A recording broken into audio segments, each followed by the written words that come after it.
Buenas tardes, compañeras, compañeros que siguen este curso de metafísica a través de YouTube. Buenas tardes de nuevo a quien lo sigue de forma simultánea también. El día de hoy nos reunimos ya en las últimas sesiones de este curso de Metafísica 2 con una sesión extraordinaria, ¿no? Extraordinaria en su carácter y espero que también en los resultados, ¿no? En la medida en que ya acabamos el temario, ¿no? Con el último tema fue Paul Virilio y Simone Weil, una breve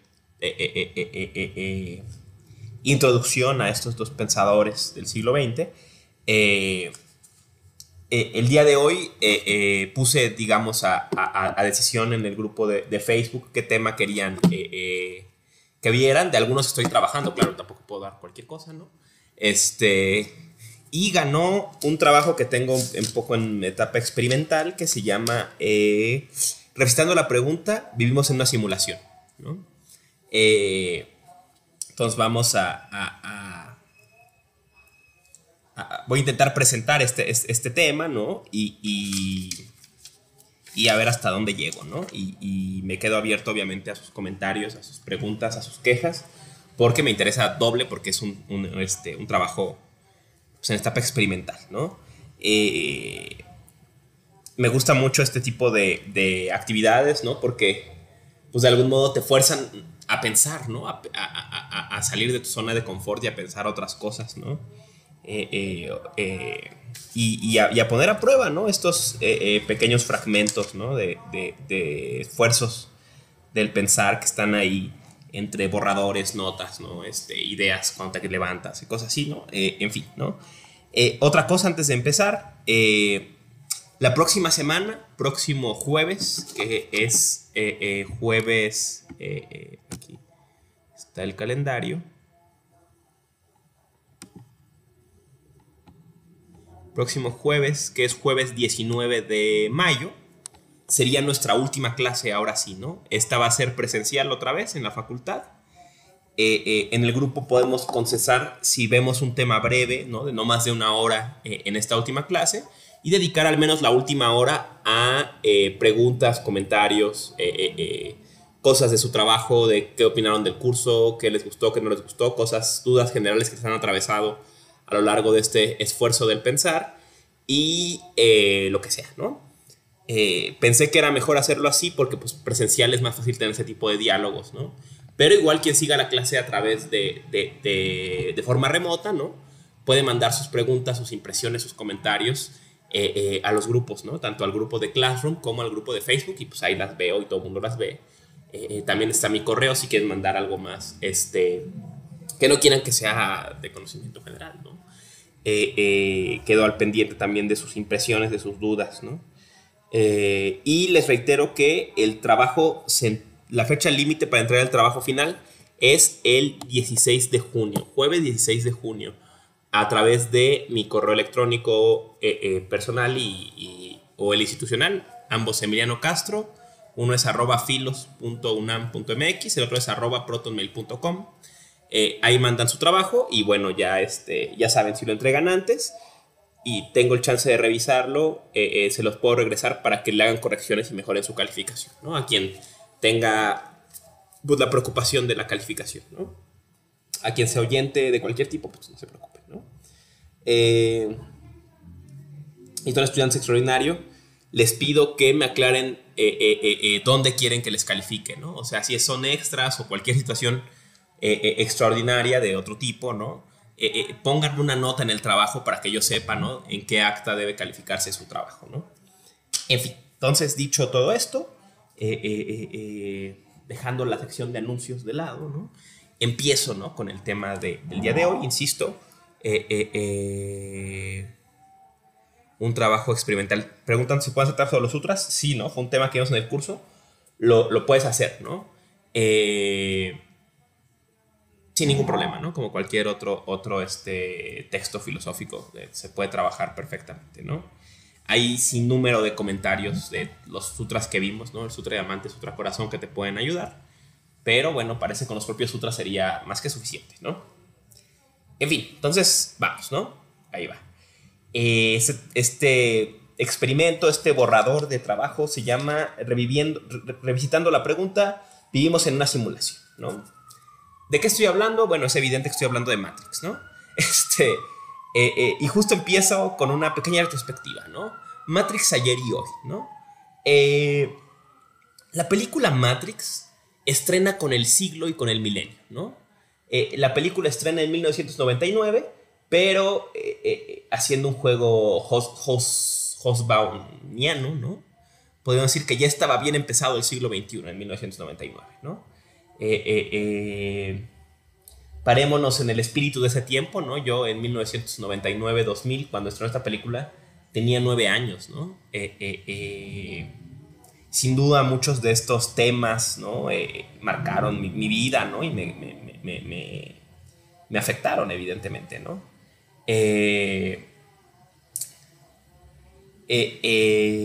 Matrix sin duda es un hito de la cultura de los 2000, ¿no? Desde la música, ¿no? Si revisitamos aquella película de 99, ¿no?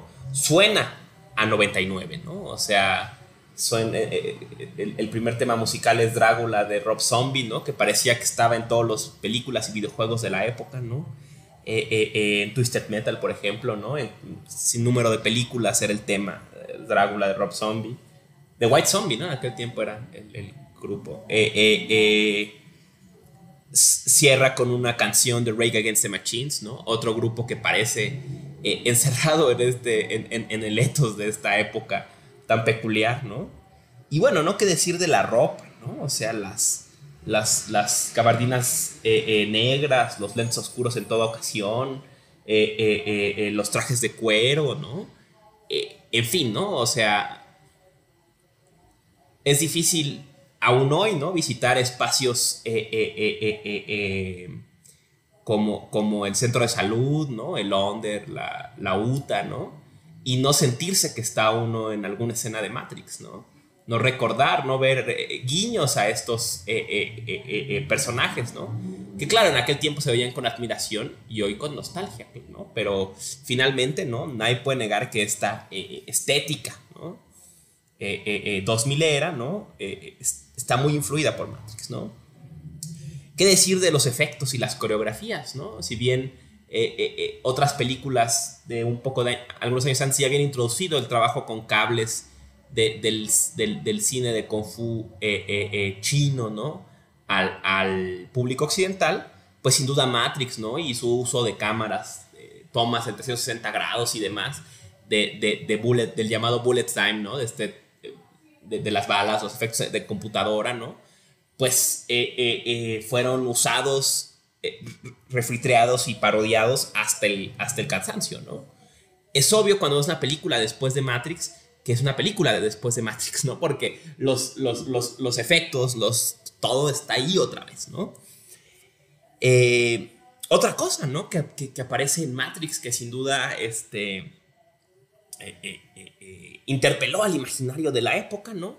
Es que aparece una figura muy típica del cine de estos años, que es la figura del hacker, ¿no? O sea, el imaginario del hacker, ¿no? Ya para estos tiempos, ¿no? El mundo de la cibernética y eventualmente del ciberespacio, ¿no? De alucinación colectiva creada de la interconexión de las computadoras, como la escribió Gibson, ¿no? que acuña el término, ¿no? Estaba interpelando a la cultura pop, ¿no? Y mientras muchos de nosotros nos enfrentamos por primera vez a las computadoras en las oficinas de nuestros padres o en nuestras escuelas, ¿no? Yo recuerdo todavía en la primaria nos enseñaban computadoras que funcionaban con DOS, ¿no? Y de pronto tenías que entrar de ahí a Windows 95, ¿no? Y entonces en la oficina de mi madre, ¿no? Recuerdo que trabajaba en la burocracia, ¿no? Circulaban, ¿no? Los cassettes con los disquetes, ¿no? Con juegos pirateados, ¿no? Con Wolfenstein, con Prince of Persia, ¿no? Con el Príncipe de Persia, ¿no? Y pasaban las horas cuando iba a estar trabajando, pues la gente jugando, pasándose estas cosas, ¿no? En la medida en que esta época, ¿no? Hacía señas, ¿no? De que venía, de que cada vez más en el futuro nuestra vida iba a transcurrir en este nuevo espacio que estaba creando, ¿no? Y la duda de qué implicaciones iba a traer este futuro cibernético, ¿no? Aparece la figura del hacker, ¿no? El hacker es el John Wayne del mundo cibernético, ¿no? Es el free rider, como le llaman los teóricos liberales, ¿no? El que entra a este espacio, pero se niega a jugar con las reglas, ¿no? Y en cambio, ¿no? Es un forajido, ¿no? Alguien que vive contra la ley del espacio cibernético, ¿no? Y que hace sus propias reglas, ¿no? En un mundo cada vez más gobernado por los señores del coding, ¿no? Aparecen estos forajidos, ¿no? Que son capaces de teclear muy rápido, ¿no? Recordemos, ¿no? Teclear muy rápido en sus computadoras, ¿no? Llenando las pantallas de letras verdes, ¿no? Y que esto de alguna forma subvierte las leyes del espacio virtual, ¿no? La película Matrix, ¿no? Después de esta infame escena introductoria con Trinity, ¿no? Con todas las coreografías y demás, ¿no? Nos presenta a un joven Keanu Reeves, ¿no? En su departamento, dormido sobre el teclado de su computadora, ¿no? Y que se presenta con el nombre Neo, ¿no? De entrada nos presenta, fue quizá una de las primeras presentaciones, a una de las dinámicas más interesantes del ciberespacio, en particular durante esta segunda época del ciberespacio al acceso de las masas, que podríamos pensar que se extiende del 2000 al 2010 quizás, ¿no? Y es el uso del seudónimo, del nombre de usuario, ¿no? Una de las dinámicas implícitas en la película de Matrix es este juego entre el nombre y el seudónimo, ¿no? El nombre oficial, ¿no? Si recuerdan Matrix, ¿no? Siempre que a Neo se refieren que los agentes hablan con Neo, se refieren a él como Mr. Anderson, ¿no? Como el señor Anderson, ¿no? Usando su nombre oficial, ¿no? Mientras que él les contesta, ¿no? Yo soy Neo, ¿no? ¿Quién es Neo? Este nombre que yo mismo me di, esta identidad que yo mismo me creo en este nuevo espacio, ¿no? Puede ser que en mi vida real, entre comillas, sea simplemente un lacayo de una compañía de software, pero en este otro mundo que están haciendo, soy Neo. Tengo otro nombre y opero de otra forma. Y no solamente soy cualquier persona, soy un forajido de este espacio, ¿no? De este ciberespacio, ¿no? Entonces, sin duda, Matrix contribuyó a crear este imaginario del hacker, ¿no? Que vemos extenderse a toda la cultura pop durante esta época, ¿no? Quizás desde 95 con la película Hackers hasta luego vendrá Swordfish, ¿no? Que también mismos productores y que también tendrá el imaginario del hacker, ¿no? Y quizás hasta entrados los 2000 es frecuente esta imagen en la cultura pop, ¿no? De esa persona que teclea muy rápido y que algo hace en esta operación que subvierte las leyes del espacio cibernético, ¿no? Accede a lo que está prohibido, modifica lo que ya está ahí, ¿no? En fin, ¿no? Pero otra cosa que introdujo Matrix, ¿no? Y que es lo que nos ocupa el día de hoy, ¿no? Fue que introdujo o revivió en el imaginario popular la pregunta de si vivimos en una simulación de computadora, ¿no? Matrix nos confronta con la pregunta: ¿y si en vez de estar en nuestro departamento o en nuestro cubículo de oficina o en un restaurante comiendo salmón, estamos de hecho en una cápsula de líquido amniótico con nuestros sentidos siendo alimentados por cables, ¿no? Información, y de hecho no somos sino baterías para las máquinas, ¿no?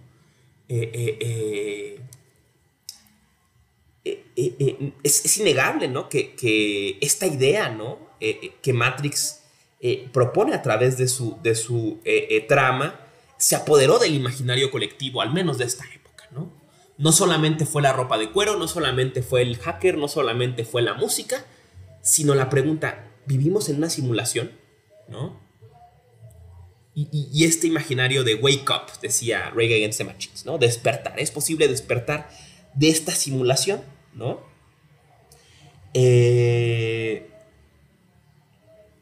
La pregunta, si vivimos una simulación, es la pregunta de si este mundo que vemos, que sentimos, que habitamos, no es de hecho lo que parece ser, ¿no? Y en esta frase está en juego la pregunta por la simulación se juega entre la dinámica entre apariencia y realidad, ¿no?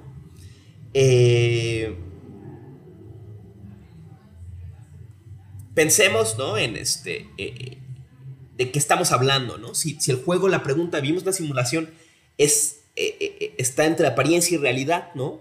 Estamos frente a una típica dicotomía filosófica, ¿no? La dicotomía entre la simulación y la realidad, ¿no? Usando el viejo juego heideggeriano, ¿no? Remitámonos a las etimologías, ¿no? La realidad viene de realitas, ¿no? Y la realitas, ¿no? Es una construcción semántica, ¿no? Que puede traducirse como el estado de ser cosa. Lo real es lo que es cosa, lo que tiene el estatus ontológico de cosa, ¿no? Ahora, ¿qué es? Y por eso realitas, ¿no? Está emparentado, ¿no? Con, o es una construcción que viene de res o de re, ¿no? De inmediato estamos en el campo, volvemos al campo de la filosofía, ¿no? Hablar de realidad es hablar de re, de cosas, ¿no? La realidad es la coseidad, la propiedad de ser cosa, la coseidad, ¿no? Pareciera, ¿no? Que lo que quiere decir el término realidad, cuando decimos que algo es real, está diciendo que es una cosa. Y cuando decimos que es una cosa, está diciendo que es algo independiente en algún nivel a la forma en que nos aparece, ¿no? O que no depende de la forma en que nos aparece para ser, ¿no? Que es algo independiente, ¿no? Que es una res, ¿no? Una cosa, ¿no? Mientras, ¿no? Que simulación viene de simulatio, ¿no? Que es algo que imita o pretende, ¿no? Entonces, si este mundo es una simulación, querría decir que este mundo, como se nos aparece, imita algo que de hecho no es, ¿no? O pretende ser algo que no es, ¿no? Lo que aparece ser, de hecho no es, ¿no? En el caso de Matrix es muy claro, ¿no? Aparece ser 1999, parece que estamos viviendo nuestra vida normal en un cubículo de oficina, comiendo en restaurante salmón, pero de hecho, en realidad, lo que las cosas son, ¿no? O el carácter de cosa de este mundo, es una cápsula de líquido amniótico en la que estamos conectados a un montón de tubos, que etc, ¿no? Entonces aquí vemos, ¿no? Como la pregunta, si vimos una simulación de computadora o no, ¿no? Se juega en esta dicotomía entre simulatio y realitas, entre apariencia, lo que parece ser, y la coseidad, ¿no? Lo que de hecho es las cosas, ¿no?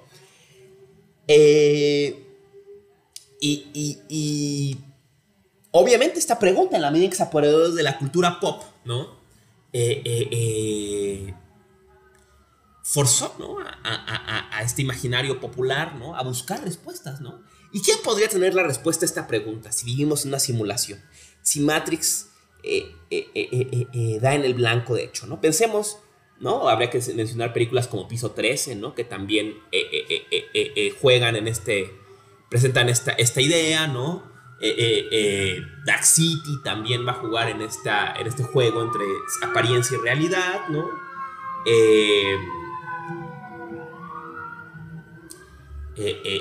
Bueno, años después Mulholland Drive de Lynch también va a jugar en este juego, ¿no? Entre el sueño y la realidad, ¿no? Que a Lynch le va a inspirar mucho, ¿no? Esta dicotomía, ¿no? La montaña sagrada, ¿no? De Jodorowsky tiene también este tema de la ilusión, ¿no? Y la realidad, ¿no? Una película que ella misma se hace consciente de que es una película al final, ¿no? Y claro, ¿no? Es un tema típico de la literatura contemporánea también, ¿no? Podríamos mencionar Niebla, ¿no? Niebla juega en que el personaje aparece o el personaje mismo se confronta con su autor, ¿no? Y con estar inconforme con su destino, ¿no? Podríamos nombrar 6 personajes en busca de un autor de Pirandello, ¿no? Que también va a abordar este tema de los personajes que se descubren como personajes y se descubren en este caso como atrapados en el teatro, ¿no? Como incapaces de escapar a al escenario, ¿no? Y solo existiendo su vida en este espacio de ficción, ¿no? Que es el teatro, ¿no? Y Pirandello confrontándose con sus personajes, ¿no? En fin, ¿no? Eh,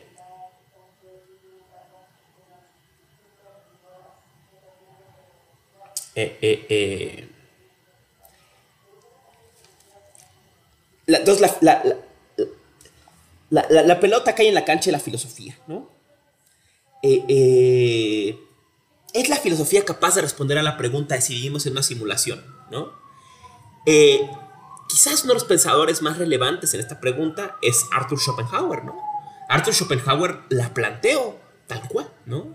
Vivimos en una simulación. Es la vida sueño, dice en el libro 1 del mundo como voluntad y representación. Y dirá Schopenhauer, ¿no? Una tesis que voy a intentar redondear en esta exposición, ¿no? Dice, no solo es una pregunta de la filosofía, sino que es la pregunta filosófica por antonomasia. La filosofía nace de la pregunta de si vivimos en una simulación, de si esta vida de hecho no es más que un sueño, ¿no? Dice, esa es la pregunta filosófica por excelencia, ¿no? Una pregunta filosófica que atraviesa, piensa él, tanto a la tradición occidental como a las tradiciones de la India, ¿no? Y sería quizás el temple filosófico por excelencia o el punto de partida de la filosofía para Schopenhauer, más que el zauma griego, ¿no? Sería la pregunta, ¿no? La duda de si este mundo no es más que una simulación, ¿no? Entonces Matrix estaría tocando, ¿no? Y Piso 13, Dark City, etc, etc, etc. El fondo, ¿no? El motivo ulterior del pensar filosófico, ¿no? ¿Es este mundo una simulación? A más de 20 años, ¿no? Del estreno de Matrix, ¿no? Y con la nueva Matrix, con todos sus problemas, abandonando la cartelera del cine con bastante sin pena ni gloria, más pena que gloria, ¿no? Revisitemos esta pregunta. Preguntémonos, ¿no? Desde la filosofía, ¿vivimos en una simulación? ¿De computadora o no de computadora? ¿No? ¿Por dónde empezar? ¿No?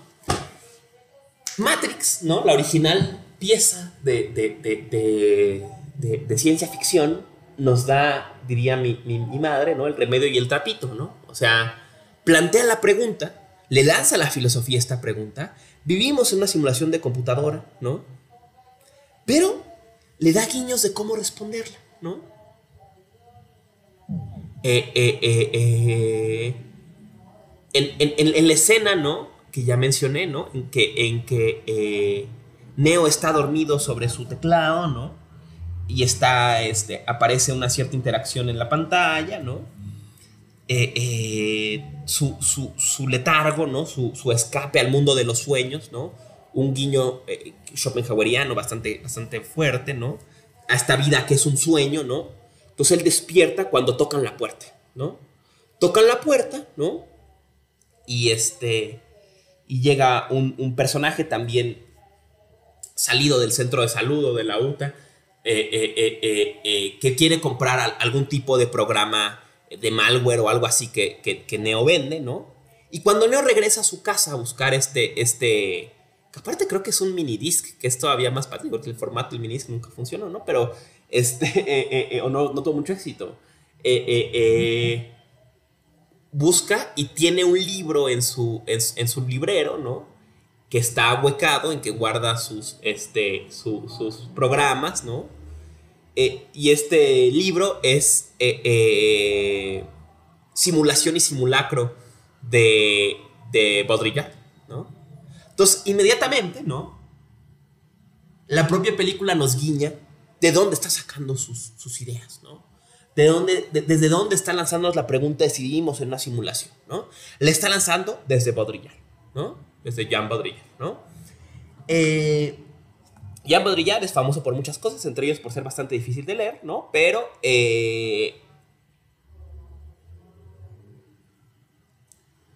una de las de sus temas típicos es la noción de simulacro, ¿no? Y va a ser desde la noción de simulacro, desde donde las hermanas, en aquel tiempo hermanos Wachowski, ¿no? Wachowski, perdón, nos van a motivar esta pregunta de si vivimos en una simulación, ¿no? ¿Vivimos en una simulación para Baudrillard? Baudrillard piensa que sí, ¿no? Y peor aún, ¿no? Ni siquiera vivimos en una simulación, ¿no? Vivimos en el mundo del simulacro, ¿no? ¿Qué es un simulacro? Dice, el simulacro es la suplantación de lo real por los signos de lo real. Piensa Baudrillard, ¿no? Que el mundo moderno, en la tensión entre significante y significado, entre símbolo, ¿no? Pensando en la etimología clásica del símbolo, ¿no? Lo que está por otra cosa, ¿no? Lo que refiere a otra cosa que no está, ¿no? Y el mundo real, ¿no? Entre el mundo real y su símbolo, esta tensión tradicional clásica, ¿no? En el mundo moderno hace implosión. Y en esta implosión, en vez de separarse más, de desperdigarse significante y significado como esquirlas, ¿no? De este mundo en crisis, ¿no? Hacen una implosión, colapsan sobre sí mismos, ¿no? Y en este choque, en esta implosión, nace el simulacro. El simulacro, a diferencia del símbolo o la simulación, no refiere a otra cosa, ¿no? El símbolo, ¿no? ¿No? Por ejemplo, como diría Homero Simpson, ¿no? ¿Qué simboliza en el capítulo en que Homero moderniza el bar de Moe, ¿no? Entra y es el mar, ahora es un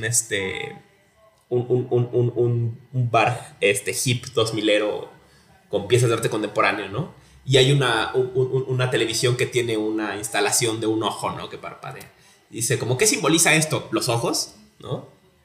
Ya no es que el ojo simbolice a los ojos, ¿no? O sea, ya no es que la imagen de un ojo simbolice al ojo, ¿no? Sino que, ¿no? O sea, ya no es que el símbolo, ¿no?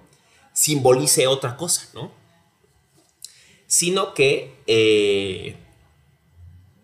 el símbolo suplanta, ¿no? Lo real, ¿no? Y ya no es ni real, ya no es ni la cosa, ni el símbolo de la cosa, sino es un simulacro, una cosa que descansa en sí mismo, ¿no? Dice, ya no hay referentes, ¿no? Estos símbolos ya no refieren a nada, ya son ellos mismos, descansan en su propia estatus, ¿no? Dice, ya no hay verdad, ¿no? Ya no hay ilusión tampoco, ¿no? No son ni verdad, no son ni la verdad, no son ni la cosa real, ni su símbolo, ¿no? Ni su referente. Son lo que él llama, son una hiperrealidad, ¿no? Están más allá de la dicotomía entre realidad entre verdad y no verdad, entre verdad y simulación, entre verdad y entre cosa y símbolo, ¿no?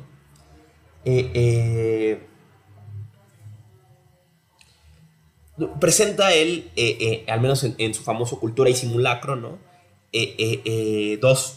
Bueno, en esta compilación Cultura y Simulacro bastante conocida, al menos dos ejemplos, ¿no? De a qué se refiere esta noción del simulacro, ¿no? Este colapso del mundo real sobre el mundo ilusorio, que crea este mundo que no es ya ni real ni ilusorio, ¿no? Usa dos ejemplos. Uno es el reality show. Dice, el reality show, cuando se querían escribir los reality shows en los 70s, ¿no? O estas primeras guiños de lo que se volvió la cultura del reality show, típica también de los 2000, es de la época de Matrix, ¿no? La época de Matrix es también la época de Big Brother, la época de The Real World, ¿no? Eventualmente, bueno, la época de todos estos reality shows que Survivor, ¿no? Que se apoderaron de nuestra imaginación en estos años y que hoy en día son bastante... Pues ha cambiado su naturaleza, ¿no? Mucho ahora aparecen como estrellas de redes sociales, de TikTok. Decía en esta época, ¿no? Cuando escribían los reality shows, decían, son más reales que la realidad, ¿no? Y pensemos, ¿no? Volvamos a nuestro yo infantil, ¿no? Confrontados con este espectáculo televisivo del reality show, ¿no? Tú estabas viendo, pensamos en reality shows patéticos, típicos de esta época, no sé, ¿no? Entonces uno está viendo el reality show, ¿no? Y estás viendo así que ya no sé quién se peleó con no sé cuántos y que hacen alianzas y que se traicionan o que no sé quién está embarazada y que su pareja no le apoya y que su familia le trata mal o que las gitanas ya se pelearon porque su hijo no se quiere casar con no sé quién, ¿no? No sé, ¿no? Esta mentalidad de reality show, ¿no? O que Honey Boo Boo hizo no sé qué hizo Honey Boo Boo, ¿no? Pero no. Y entonces uno está viendo el reality show y dice, oye, esto no puede ser cierto. No puede ser real esto, ¿no? Entonces uno piensa en su mentalidad clásica, ¿no? Dice, debe ser una ficción, ¿no? Debe ser un montaje. Y en realidad esta gente no es así, ¿no? No puede ser esta gente, en realidad no puede ser así, ¿no? Esto debe ser una ficción montada para hacernos creer que de hecho es así, ¿no? Pero piensa Baudrillard, ¿no? No, el reality show es un ejemplo de simulacro. No es ni real. O sea, no es ni como de hecho es esa gente, ni que parece ser de un modo y que de hecho es de otro. Ya, es una apariencia que no tiene trasfondo. ¿No? No es real, tampoco es falso. No es una simulación, tampoco es real. ¿No? No es que de hecho sean así, ni que estén fingiendo ser así. Son esa ficción, ¿no? Se ha roto esa distinción, ¿no? Pensemos, ¿no? Tengo un amigo querido, ¿no? Que decidió irse por el lado oscuro de volverse estrella de TikTok, ¿no? Estuvo involucrado en una farsa de TikTok hace algunos meses, ¿no? Y yo a veces, ¿no? La gente se burla de él y yo digo, no, es que en realidad no es así, ¿no? Él en realidad es de otra forma, ¿no? Y luego lo pienso y recuerdo a Baudrillard y digo, no es que no hay realidad ya, ¿no? Ya no hay realidad, ¿no? No es que las celebridades de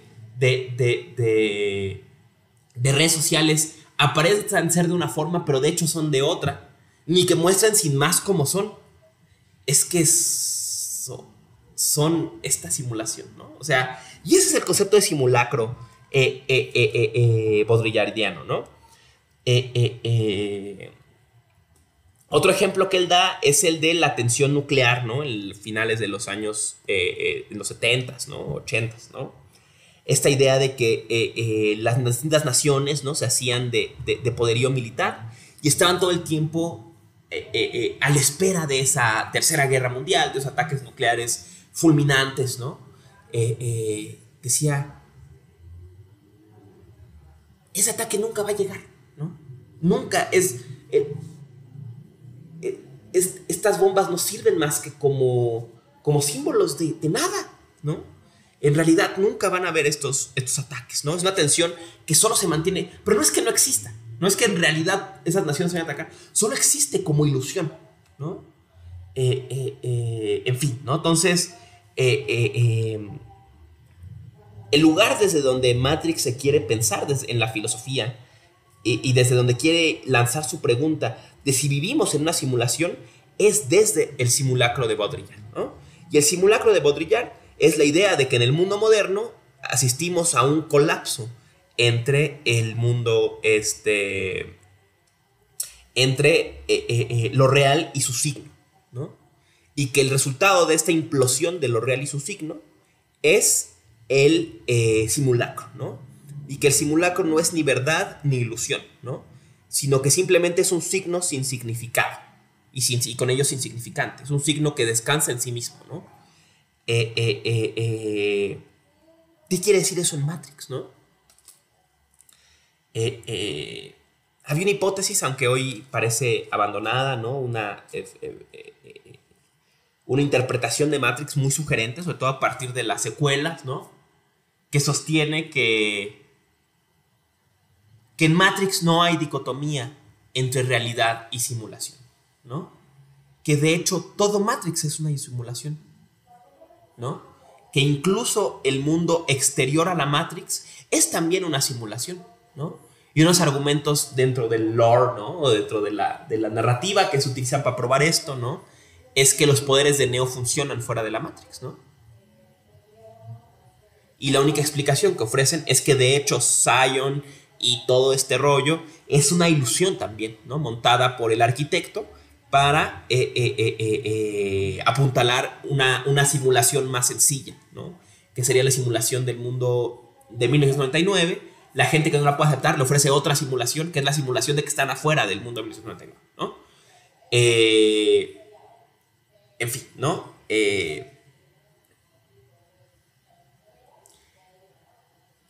Y entonces, ¿no? Si a Baudrillard le preguntáramos, ¿vivimos en una simulación? Él diría, ojalá viviéramos en una simulación, ¿no? Vivimos en el mundo del simulacro. Porque no hay mundo real. Vivimos en un mundo en que lo real, decía Gatillazo, ¿no? En su disco reciente, en que toda realidad ha sido destruida, ¿no? Esto, por ejemplo, para dar otro ejemplo dramático, ¿no? Al fin estamos entre amigos, ¿no? Hablando fuera de la ortodoxia universitaria, al menos del temario, ¿no? Otro ejemplo, ¿no? Una táctica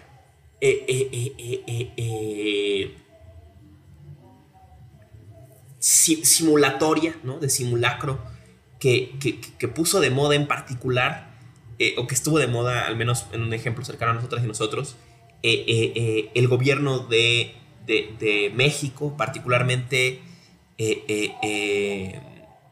el gobierno de la Ciudad de México, ¿no? Lo empleaba mucho durante el periodo de Mancera, ¿no? De este infeliz, ¿no?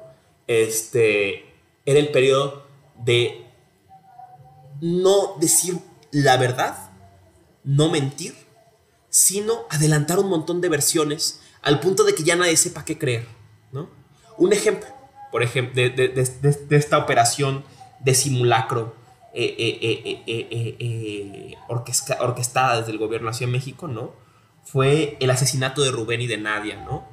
Cuando bueno, Rubén era un periodista de Veracruz, crítico del gobierno de Duarte, ¿no? Un cacique mexicano tipo, ¿no? Famoso por sus infames actos de corrupción monumentales, ¿no? Y por su violencia y virulencia contra los periodistas, ¿no? Rubén sale amenazado de muerte de Veracruz, llega a la Ciudad de México, a la Narvarte en particular, a instalarse. Días antes de su muerte dice que si algo le pasa, el culpable es Duarte, ¿no? Y resulta que lo matan a él junto con sus amigos con quien estaba compartiendo la casa en aquel momento, ¿no?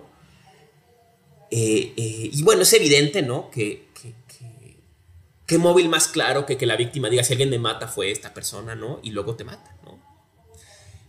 Pero en vez de que la investigación concluyera definitivamente que el actor intelectual no fue Duarte, o sí fue Duarte, ¿no? Lo que hicieron fue empezar a adelantar versiones. No, es que eran dealers. No, es que una chica que estaba con él era prostituta. No, es que quién sabe qué pasó. No, es que en realidad, no había una versión. No es que crearan. No, a diferencia del caso de Yotzinapa, en que el gobierno crea una ficción, una simulación, que no es lo que pasó, como hoy sabemos, pero inventa una otra versión, una verdad histórica de lo que pasó, ¿no? En el caso de Rubén y Nadia no se crea una verdad histórica, se crean un montón de versiones. Y estas versiones no buscan convencerte de lo contrario, como si la verdad histórica, sino llevarte a un punto en que ya no sabes qué creer, ¿no? En fin, ¿no? Un ejemplo de esta operación, ¿no? Sigamos caminando, ¿no? Otro texto, ¿no? Que solemos que encontré, ¿no? Cuando vemos cómo la cultura pop se apropia a esta pregunta de si vivimos una simulación y le pregunta a la filosofía, busca en la filosofía una respuesta, ¿no? Es el texto de Nick Bostrom, ¿no? Titulado, disculpen, se está trabando mi computadora por querer abrir un texto de aquí está. Denme un momento, por favor.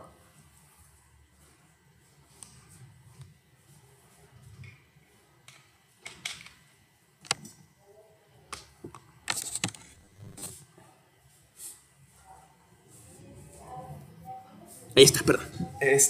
Ya tenía que conectarla a la luz. El texto, cuando se disponga a abrir, ¿no? Se llama... Aquí está.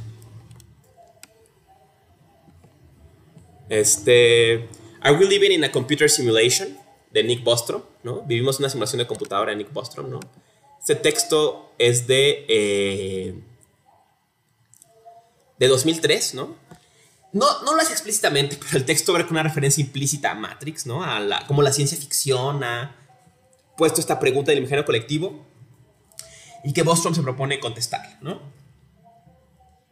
Bostrom va a lanzar esta pregunta desde una agenda filosófica interesante del siglo XX-XXI, que es el posthumanismo, ¿no? La idea, ¿no?, de que la humanidad está un compromiso con este viejo mito moderno del progreso, ¿no? Y que la humanidad, de hecho, está avanzando y que está avanzando hacia un estado que podríamos decir posthumano, ¿no? En que a partir de las modificaciones cibernéticas a nuestras capacidades humanas, ¿no? Estamos en la puerta del posthumano, ¿no? Y que una de las puertas que el posthumano va a abrir va a ser la de la simulación, ¿no? La posibilidad de crear una simulación lo suficientemente verosímil como para que los humanos en su estado actual seamos incapaces de discernir esa simulación de la realidad, ¿no? Entonces, lo que Bostrom dice es, la pregunta si yo estoy en simulación de computadora puede, dice, tiene tres posibles respuestas, ¿no? Si decimos que no, estamos diciendo que el posthumanismo no es el caso, o sea, que el ser humano de hecho no está progresando y que con ello nunca llegará a un estadio capaz, o no es esa, o no hay una teleología que lo llevará a un estadio capaz de desarrollar esto o tener interés en esto. Estamos diciendo o bien que sí hay esta tendencia, pero que la humanidad se va a extinguir antes de alcanzar este potencial, o habrá que aceptar que es probable que vivamos en una simulación de computadora, ¿no? Y es ahí donde quiere llegar Bostrom, ¿no? O sea, el argumento de Bostrom termina diciendo algo así como, si creemos en el posthumanismo y creemos que es posible que los seres humanos o los posthumanos lleguen a un estado tal que sean capaces de crear una simulación de computadora lo suficientemente verosímil para que seres humanos en nuestro estado actual seamos incapaces de discernir la diferencia entre esta simulación y la realidad, si creemos esto, habrá que aceptar que no tenemos ninguna capacidad de probar que no estemos ya en ese estado, en este momento, ¿no? Que de hecho no sea esto una simulación ya en este momento, ¿no? Si nos damos cuenta, y hablaré de esto un poco adelante, ¿no? Esto recuerda, digo, muchas cosas, pero entre ellos recuerda a Descartes, ¿no? ¿Qué me garantiza, no? Que no hay un genio maligno que de hecho me está haciendo creer que estoy ahora sentado junto al fuego escribiendo y no estoy de hecho en mi cama desnudo, ¿no? Bostrom dice, quiere llegar a un argumento indiferentista, ¿no? A la idea de que pues, no hay forma de saber, ¿no? O sea, si los seres humanos, si vas a creer que los seres humanos somos capaces de esto, que esto es posible, habrá que confesar que no hay forma de saber si estamos o no estamos en una simulación de computadora en este momento, ¿no? Recordaremos aquí la película Piso 13, ¿no? En que unos científicos crean una simulación, spoiler alert de Piso 13, ¿no? Aunque creo que nadie ha visto esa película, ¿no? Unos científicos crean una simulación de computadora, ¿no? que aparenta ser el mundo actual, ¿no? Y que pueden entrar y salir ellos de esta simulación. Y un día uno de estos científicos descubre que de hecho eh, eh, eh, se suicida, ¿no? Y entre sus notas creo que se suicida, no creo que le pasa, pero termina descubriendo que no solamente han creado una simulación, sino que de hecho el mundo de los científicos de Chris es también una simulación, ¿no? Y se dan cuenta que también su mundo, desde donde crearon la simulación, es el mismo una simulación de un mundo de orden superior, digamos, ¿no? Entonces algo así dice Bostrom, ¿no? Si creemos que es posible que los humanos o los posthumanos creen una simulación de computadora indiscernible para nosotros del mundo real, habría que confesar que no hay forma de saber si este mundo es una simulación o es de hecho el mundo real, ¿no? En fin, ¿no? Es un texto interesante de Bostrom, ¿no? Y al final, ¿no? Pues, intentaré adelantar un poco sobre esta postura indiferentista, ¿no? Otra ilustración de esto que les recomiendo ampliamente, ¿no? Hay un canal de Instagram, ¿no? Una cuenta de Instagram dedicada a cómics de ciencia ficción, ¿no? A producir cómics de ciencia ficción muy, muy, muy buenos. Muchos de ellos basados en argumentos filosóficos contemporáneos y que recomiendo ampliamente, que se llama Bad Space Comics, ¿no? Bad Space Comics. Y Bad Space Comics tiene una pieza que recuerda este argumento de Bostrom, ¿no? Sobre una persona que vive en un mundo que de algún modo tiene glitches en la Matrix, ¿no? Como este concepto que también se acuñó a partir del 2010, ¿no? La idea de glitches in the Matrix, ¿no? La idea de que nuestro mundo, de que hay pruebas de que nuestro mundo es una simulación porque hay veces en que pasan cosas que parecen acusar malos usos de la Matrix, ¿no? Y si ustedes navegan un poco por Reddit, por 4chan o por YouTube incluso, van a encontrar un montón de compilaciones de estos supuestos glitches en la Matrix, ¿no? Que la gente seriamente sea solo como un experimento del pensar, típico del internet, ¿no? Nos lanza, ¿no? Para que nos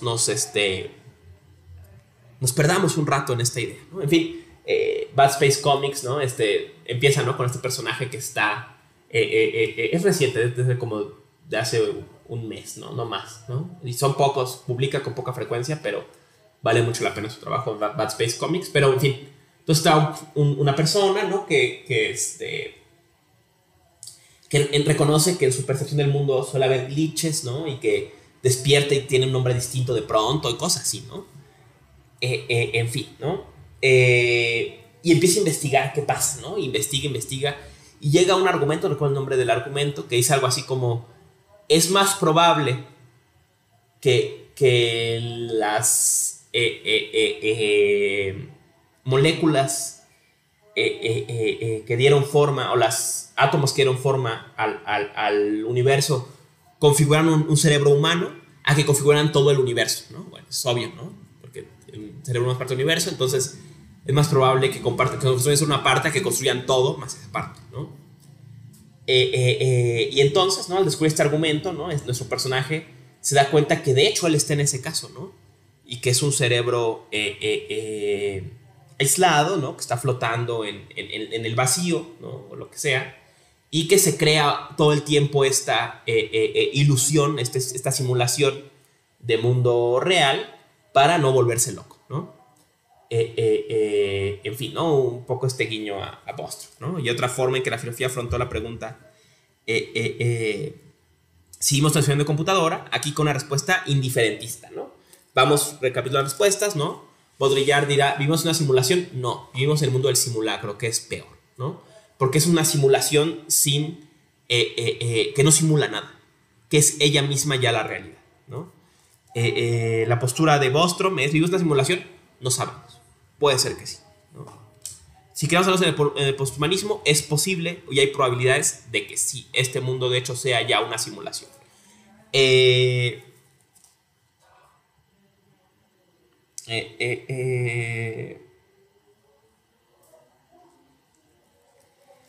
Pero esta pregunta no es solamente propia de los hijos de Matrix, ¿no? Ya nos dijo Schopenhauer, ¿no? Que pareciera ser la pregunta si este mundo es una simulación, parece ser la pregunta filosófica por antonomasia, ¿no?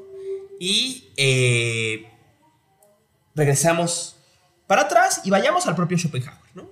Schopenhauer en el mundo como voluntad y representación va a abrir con una lectura, este texto que ya lo revisamos en estos cursos, ¿no? Va a presentar su lectura de la crítica de la razón pura de Kant, ¿no? Y su conclusión va a ser que este mundo es representación, ¿no? Que este mundo no es sino objeto para un sujeto, ¿no? Y que detrás de la apariencia y que el mundo como lo vemos no es sino apariencia, ¿no? Entonces va a decir Schopenhauer, ¿no? ¿Quiere decir esto que este mundo no es sino una ilusión? ¿No es sueño? ¿No? Va a tomar prestada esta idea de Calderón de la Barca, ¿no? ¿Es acaso la vida sueño? Schopenhauer muerde la bala. Dice, sí, la vida no es sino este mundo no es sino una ilusión, ¿no? Schopenhauer va a identificarse, ¿no? Aquí con la tradición védica, ¿no? Y con el concepto del velo de Maya, ¿no? Este mundo es una ilusión, de hecho, ¿no? En un primer momento no sabemos una ilusión o una simulación de qué, o sea, qué es lo que qué pretende ser. Sabemos que pretende ser, no sabemos qué es de hecho, pero sabemos que no es más que apariencia, ¿no? Y si este es el caso, ¿no? Entonces,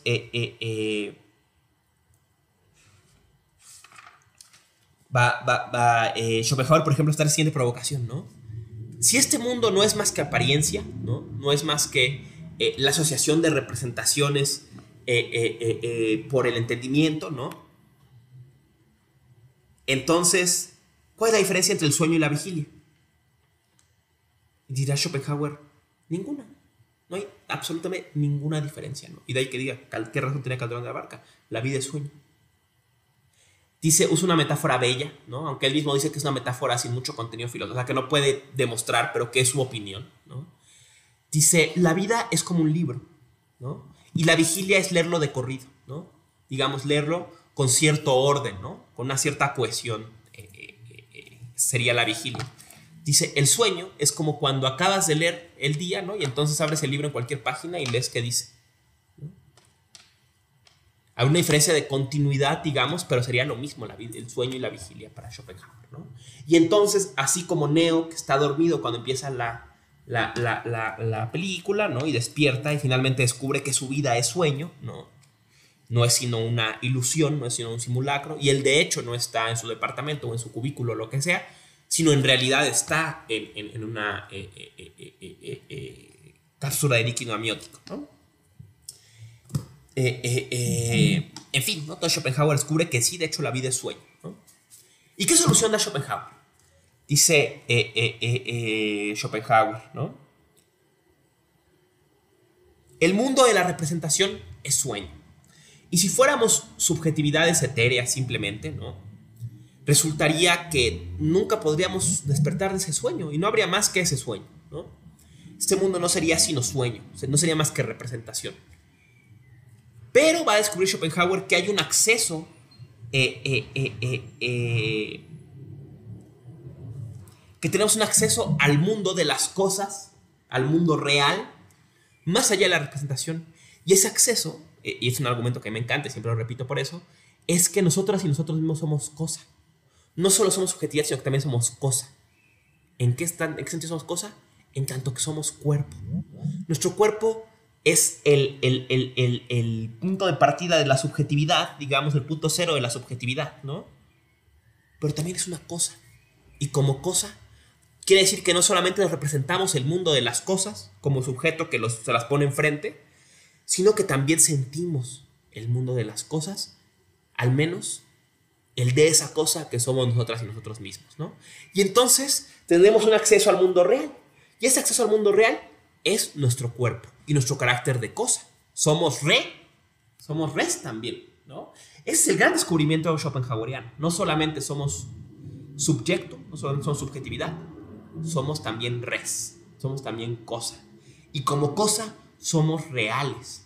Y en tanto reales, tenemos un acceso privilegiado al mundo real desde nuestro propio cuerpo. Y de hecho mejor nos propone una inferencia.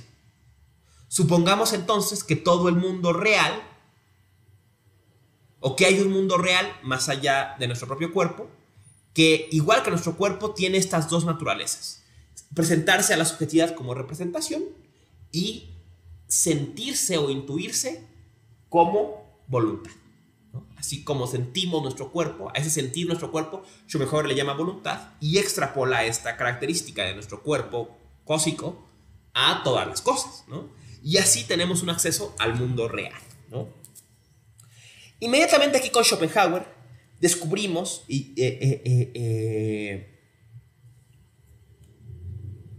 lo que Bostrom no tiene, ¿no? Y es un criterio, ¿no?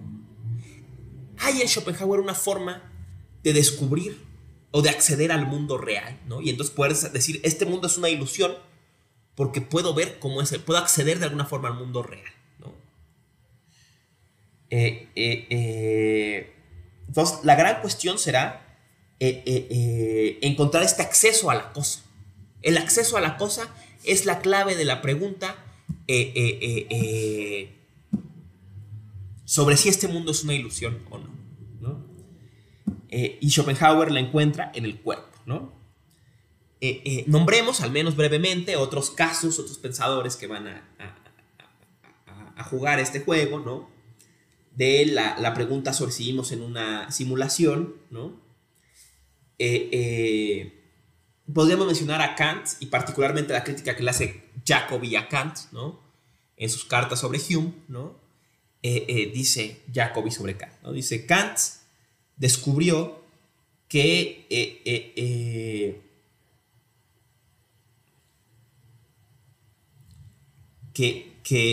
mucho de lo que creemos que nos viene de nuestras intuiciones del mundo es de hecho puesto por la subjetividad. Por ejemplo, el tiempo, el espacio, la unidad, ¿no? La cohesión, la substancia, todo eso son de hecho agregados de la subjetividad a nuestras intuiciones sensibles, ¿no?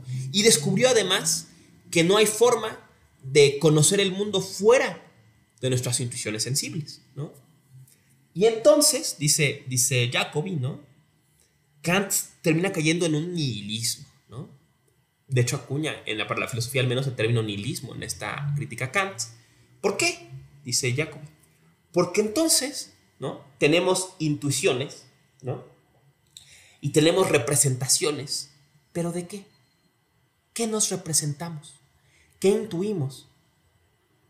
¿De qué son apariencias estas cosas? Si no hay acceso a las cosas mismas. Si la cosa en sí es un nómeno, está más allá, no es más que un concepto que nos creamos negativamente y no sabemos qué sea, ¿no? Entonces este mundo sería una simulación porque estaría fundado en nada, ¿no? ¿Qué sería lo real? No sabemos, nada. Para nosotros y nosotros, nada. Y entonces sería por eso acusa el sistema kantiano de ser nihilista, ¿no? Porque no está fundado en nada, ¿no? Veremos, ¿no? Que luego los pensadores posteriores van a dar un giro a este acceso a la cosa en sí, ¿no? Mencionemos al menos la política entre Locke, Berkeley y Hume, ¿no? Locke, como padre del empirismo, ¿no? Va a partir de todo conocimiento proviene de la experiencia, pero luego intentará explicar las causas de la experiencia, ¿no? Pero las causas de la experiencia, ellas más no pueden estar en la experiencia, ¿no? Entonces va sobre todo cuando habla el tema de las cualidades, sobre todo las cualidades primarias, ¿no? Va a atribuir a las cosas ciertas cualidades que ellas mismas no provienen de la experiencia, ¿no? Nuestro conocimiento no proviene de la experiencia, ¿no? Porque ese sería el conocimiento de cómo son las cosas más allá de cómo las experimentamos, ¿no? Y Berkeley se va a dar cuenta de este problema y va a criticar a Hume y decir que no puede haber... y estas cualidades que Berkeley, que Locke va a atribuir a las cosas más allá de cómo las experimentamos, son las cualidades que dan su carácter material, su carácter de cosa, de red, ¿no? Su carácter real, ¿no? Y Berkeley va a cuestionar esta realidad, ¿no? Y va a decir, no. En realidad, atribuirle realidad al mundo material, o sea, cualidades más allá de cómo lo experimentamos, más allá de su apariencia, es violar la máxima empirista, ¿no? Entonces habrá que confesar que la materia no es sino una construcción de la representación, ¿no? Y que las cosas no tienen realidad, ¿no? Berkeley va a encontrar otra solución, ¿no? Él va a tener otro criterio de acceso a la realidad más allá de la representación, y será el dogma cristiano, ¿no? Entonces dirá Berkeley, de hecho, no hay mundo material, sino que todas las representaciones son causadas por Dios, ¿no? Y que la cosa en sí, digamos, berkeleana, es Dios que nos causa representaciones, ¿no? Y entonces, ¿no? Él tenga también un cierto criterio entre realidad y apariencia, ¿no? A partir del dogma cristiano, ¿no?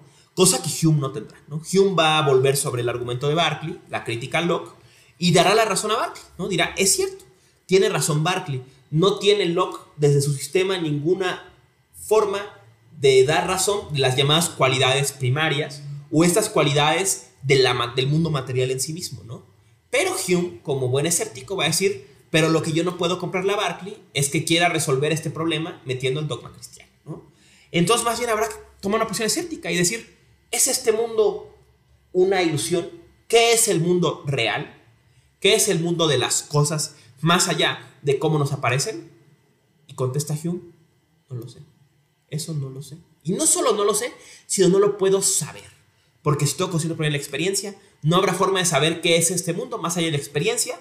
Y entonces no habrá modo de saber si este mundo es una ilusión o de hecho está fundado en algo. ¿Y qué es eso en lo que esté fundado, ¿no? Entonces vemos cómo Hume adopta una postura que recuerda a la de Bostrom, ¿no? Una postura indiferentista. No hay forma de saber, ¿no? Ya lo mencionamos, solo nombrarlo, ¿no? Está el obvio ejemplo de la duda cartesiana, ¿no? Descartes descubre, ¿no?, que es posible poner en duda es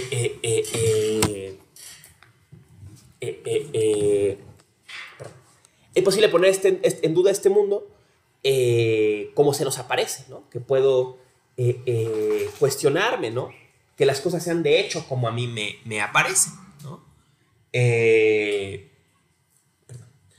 Sean de hecho como a mí me aparece, ¿no? Pero descubre Descartes, ¿no? Que lo que no puedo poner en duda es que aunque yo esté siendo engañado, aunque yo esté esté en una simulación, al menos soy yo, ¿no? Podríamos extrapolar el argumento cartesiano a Matrix, ¿no? Y podría decir Neo, claro, puede ser que no esté en 1999, puede ser que no esté de hecho en mi departamento o en un restaurante o en un cubículo, puede ser que no tenga esta ropa que parezco tener, que no esté comiendo lo que parece que estoy comiendo, pero si la Matrix me engaña, si la Matrix me tiene en una simulación, no puede simularme a mí, ¿no? Y yo sería, el yo pienso sería un punto de partida indubitable, ¿no? Y es yo pienso, y eventualmente de la fe en Dios, ¿no? De esta idea de un absoluto bueno, ¿no? Demás, que Descartes reconstruye el mundo y la conexión con el mundo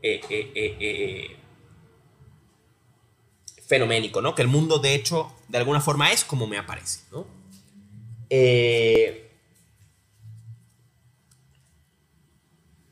Podríamos nombrar brevemente a Spinoza y a Leibniz, ¿no? Que desde la idea de simultaneidad, ¿no?, van a negar, ¿no?, que hay una relación causal entre mis pensamientos y el mundo de las cosas, y simplemente apelarán a que hay una coincidencia casual, ¿no? Y entonces este mundo sería una ilusión, una simulación, sería una ilusión, más no una simulación, sería una ilusión o una apariencia, más bien, habría que decir, que casualmente coincide con el mundo real, ¿no? Porque tendrían una misma causa en el caso de Spinoza, un mismo origen, ¿no? En fin, ¿no? Hasta ahora, ¿no?, habrá que decir, ¿no?, que que si bien, ¿no?, en este breve recorrido por la filosofía y la pregunta de si este mundo vivimos en una simulación, tal vez no hemos encontrado una respuesta concluyente, pero sí qué forma tendría esa respuesta. Y la forma que tendría esa respuesta es la forma de un criterio de diferenciar entre lo real y la simulación, la ilusión, la apariencia, ¿no? Y en este sentido,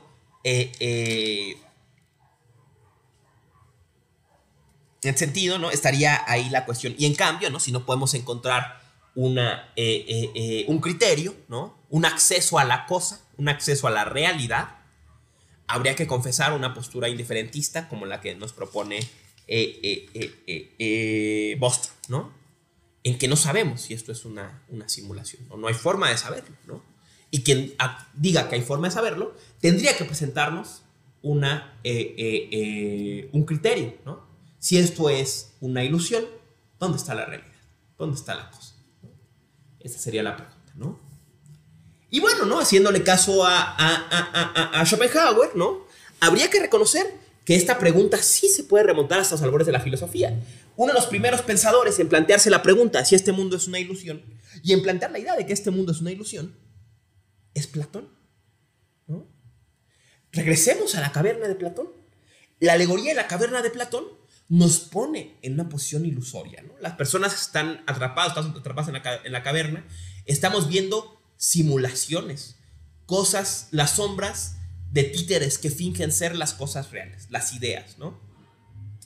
Y entonces el filósofo logra liberarse de las cadenas de la caverna, ¿no?, de las cadenas de la simulación, y ascender escapando de la caverna poco a poco y al salir de la caverna, en un esfuerzo, ¿no?, de ajustarse a la luz, ¿no?, dice, doloroso de ajustarse a la luz, es confrontado con el mundo real. ¿Cuál es el mundo real? El mundo de las ideas, ¿no? En este caso, ¿no?, en la caverna conocía la sombra del caballo, ¿no?, de la marioneta del caballo que movían quienes lo engañaban, ¿no? Y cuando llega afuera, ¿no?, se encuentra con el caballo, ¿no? Y eventualmente ve el fundamento de la realidad, que sería la luz del sol del bien, ¿no?, de la idea rectora de todas las ideas, ¿no?, del Toagato, ¿no?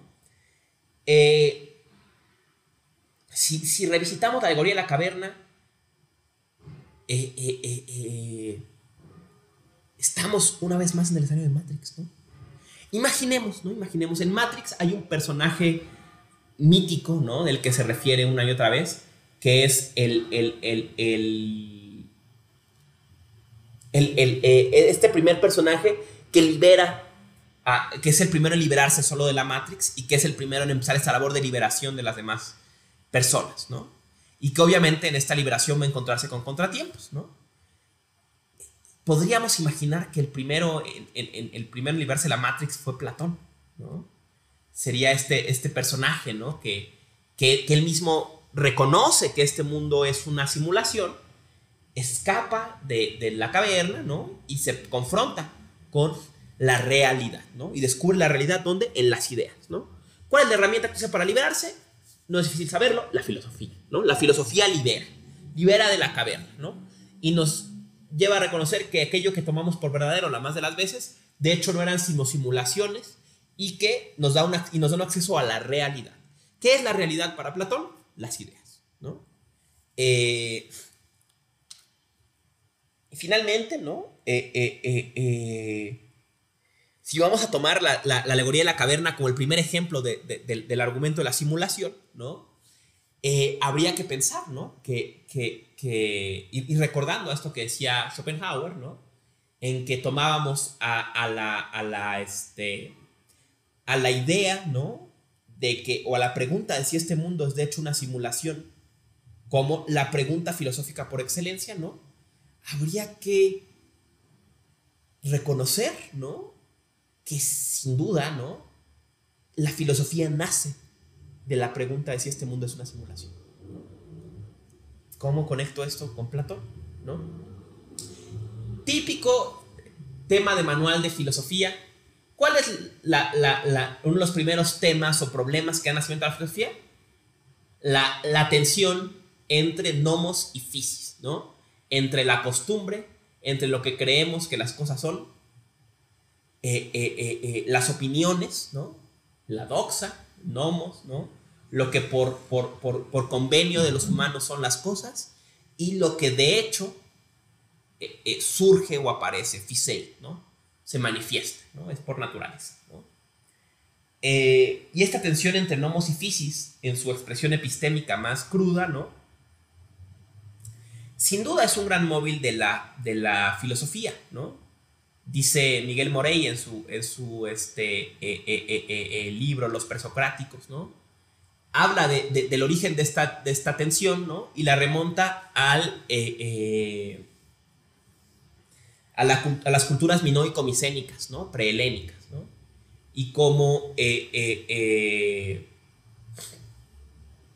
estas culturas tendrían la idea, ¿no? De que hay una completa continuidad entre nomos y physis, ¿no? Y que la ley humana, ¿no? Y las creencias humanas, a través del gobernante, que el gobernante las dicta, ¿no?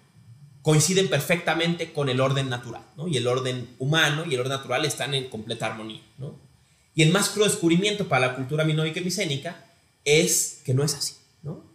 Él habla de cómo ciertos desastres naturales, por ejemplo la erupción del volcán Santorini, provocaron un gran trauma en esta cultura porque entonces, ¿cómo es que el gobernante no sabía que eso iba a pasar, ¿no? ¿Será que simplemente él cree cosas que de hecho no son el caso? Y si es así, ¿será que lo que los humanos creemos y lo que de hecho es no coinciden? Y entonces, ¿no? A partir de Morey podríamos presumir que es en esta trauma humano, ¿no? En este despertar a que lo que creemos no coincide de hecho con lo que es, ¿no? Que nacería la pregunta de si este mundo es una simulación, de si lo que aparece no es de hecho la realidad, lo que nos parece no es de hecho la realidad, y entonces, ¿no? Habría que confesar con Schopenhauer, ¿no? Que la pregunta de si este mundo es una simulación es la pregunta filosófica por excelencia, ¿no? Ahorita leo lo que mandaron, ya estoy por concluir, ¿no?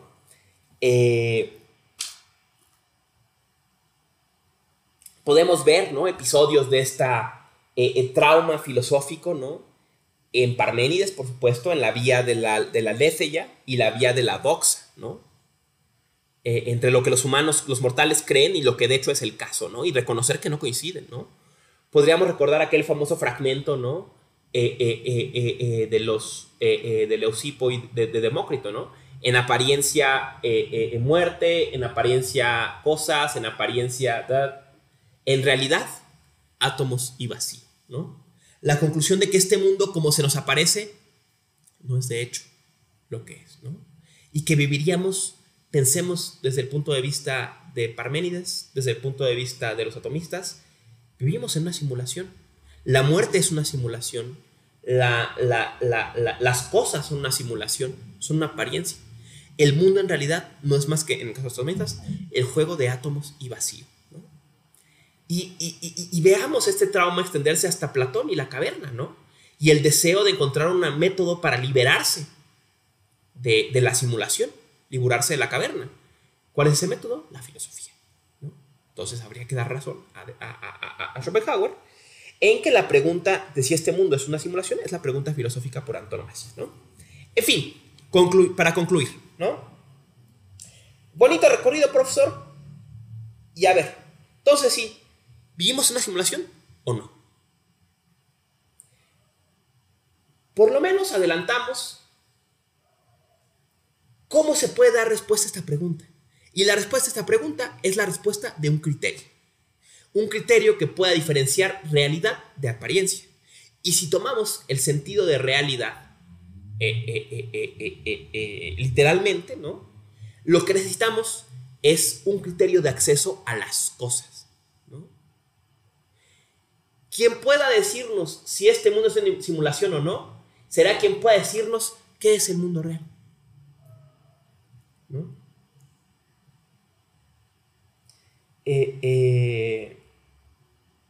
O si no, habrá que adoptar una postura indiferentista, ¿no? Pensemos en Nietzsche.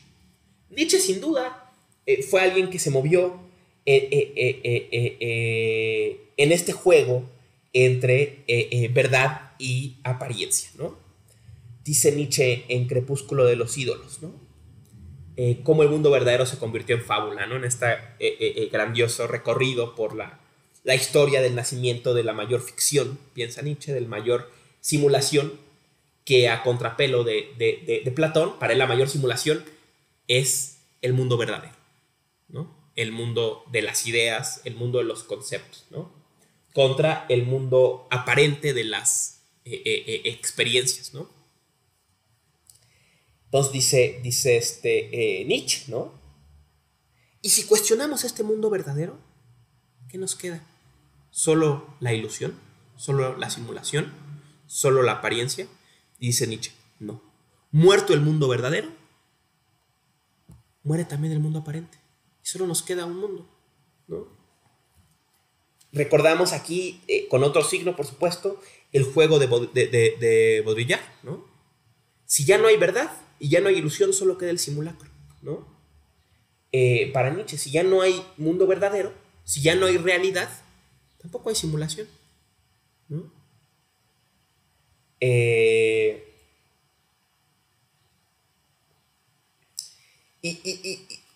Y nos invita a cuestionarnos la propia dicotomía Nietzsche, ¿no? Entre realidad y simulación, ¿no? Podemos decir de algo que es en realidad una ilusión, ¿no? Esto, por ejemplo, este tema lo hemos tocado antes al hablar sobre la idea que tienen las tradiciones que vienen de la India, hinduistas, budistas, ¿no? La idea de que el mundo fenoménico es una ilusión, ¿no? Que digan que el mundo, les decía, ¿no? Que el mundo fenoménico es una ilusión, no quiere decir que no exista, no quiere decir que no sea real. Solo está diciendo que existe de forma ilusoria, que es realmente una ilusión, ¿no? Es como si yo les dijera, los espejismos no existen, no son reales. Claro que son reales los espejismos, solo que son realmente espejismos, ¿no? Pensemos en el típico espejismo, el espejismo del agua, ¿no? Si yo veo un camino golpeado por el sol y en este camino veo a lo lejos, ¿no? Manchones de agua, ¿no? Manchones de humedad, ¿no? Estoy viendo un espejismo, ¿no? Y hasta de niños dicen, mira, ese es un espejismo, ¿no? ¿Ves esa agüita? Realmente no está ahí, es un espejismo, ¿no? Uno primero diría, entonces no es real, ¿no? Pero habría que decir, no es realmente agua. O sea, de hecho no hay agua ahí. Si tú te bajaras y tocaras esos lugares verías que no, que están secos. Pero eso no quiere decir que la ilusión no sea realmente una ilusión, que el espejismo no sea realmente un espejismo, ¿no?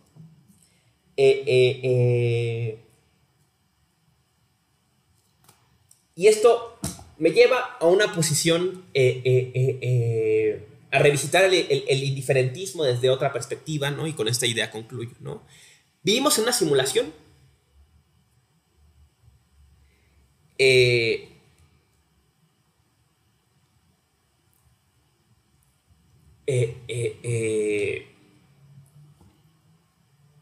Parece, ¿no? Como bien vamos a decir que todo es real, ¿no?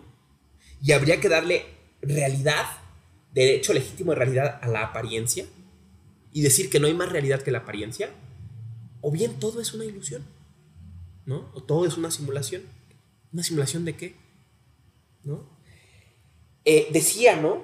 Que la respuesta a la pregunta, si Dios es una simulación, es la respuesta a esta pregunta solamente se puede dar desde un criterio de acceso a las cosas, ¿no? Recordemos, una de las máximas de Husserl era a las cosas, ¿no?